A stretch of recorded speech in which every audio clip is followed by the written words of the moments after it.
Hey, what's going on, everybody? This is Donovan with High Off Blue Hour, and this is going to be a quick generative fill kind of exercise here.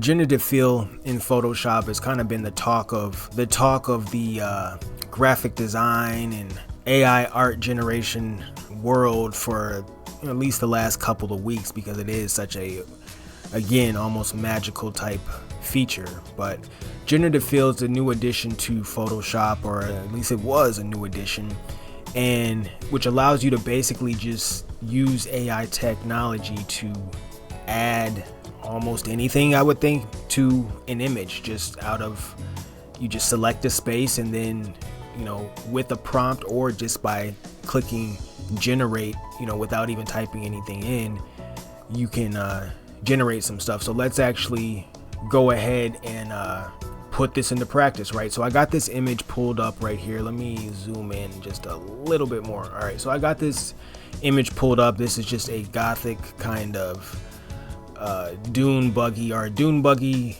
rolling through a kind of gothic looking environment, gothic looking town, cityscape, whatever. And I'm just going to take the my selector here. I guess we'll use the lasso tool, and so I'm going to just select a piece of the photo and try to add something to it with generative fill. I don't have any particular thing that maybe I'm going for. This is more just going to be kind of, I thought it'd be worth it to kind of have a, actually let's be worth it to kind of have a little generative fill exercise. I mean, all the AI art generation stuff is fun to just play around with, even when you don't have like an actual goal or an aim. It's almost like a video game in a way, in terms of how engaging it can be. So we got that selected. Then when you select a subject or a spot on in your frame, whatever it may be, you get this generative fill menu that opens up down here. You can click generative fill, and then in this box you type your prompt, or you don't type anything and you just hit generate, and the AI will do what it wants to do. But I'm gonna actually put something here. I'm gonna just put puddle of water. Puddle of water. It's not exciting, but I want to see what it's going to produce. And I have used generative fill, a few times, and it was very impressive all the times that I've used it. Like, it's at every time that I've used it, like when I've been putting together a thumbnail or something, every time that I've used it, I didn't regret it, and I actually did end up using at least one of the options that I got. So let's generate puddle of water. And it's interesting, even as so yeah, I was just about to say, like, because of the shape of the selection that I picked out, I was kind of skeptical about what the final generation was going to be like. But this thing is so, like, it's just so intuitive in terms of, like, you get 3 options here, right? This was the first one, and that looks good. Like that, if you just saw this image without watching that I just did generative fill, you would just assume this puddle was a part of the image. Like, you would assume the puddle and the dune buggy in the background all were produced at the same time, right? And then same thing with the second option. The second option looks even more natural than the first option. The other thing is, all options make sure they've got the reflection of the dune buggy in there, and the reflection of the buildings and just the headlights. Like, it all looks so just natural. Like, that's the way the picture was, that's the way it's supposed to be, and they all work.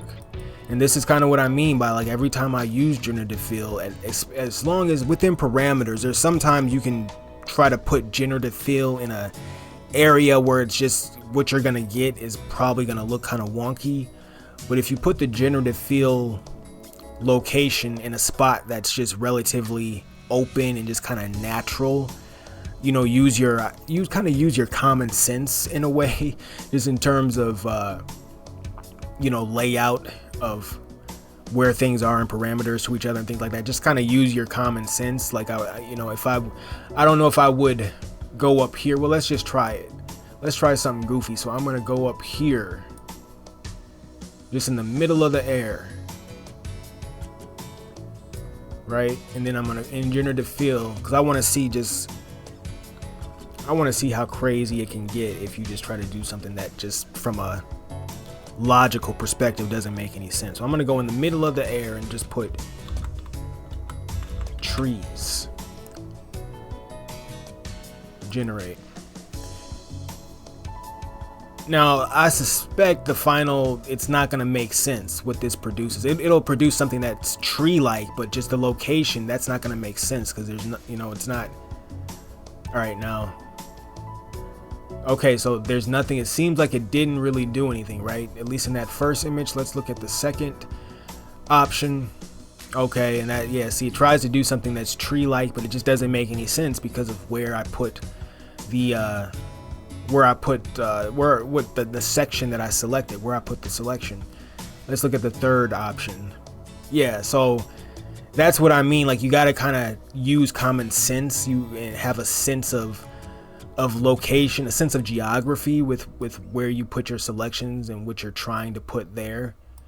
So let me get rid of that layer. Let's try one more with this same photo. So you see how the puddle made sense immediately because I put the selection on the street, on the pavement, right in front of the vehicle. It's a very open space. It's easy for the AI to figure out what goes there, right?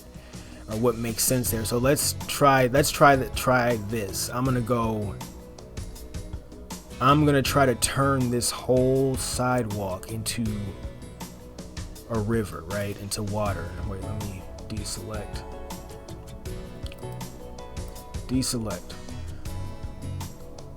Again, this very, very rough selections and all that I'm doing. I'm gonna try to turn this whole kind of area right here. I wonder if it'll be able to pull this off because there's a lot of depth of field type stuff going on here. So I'm gonna put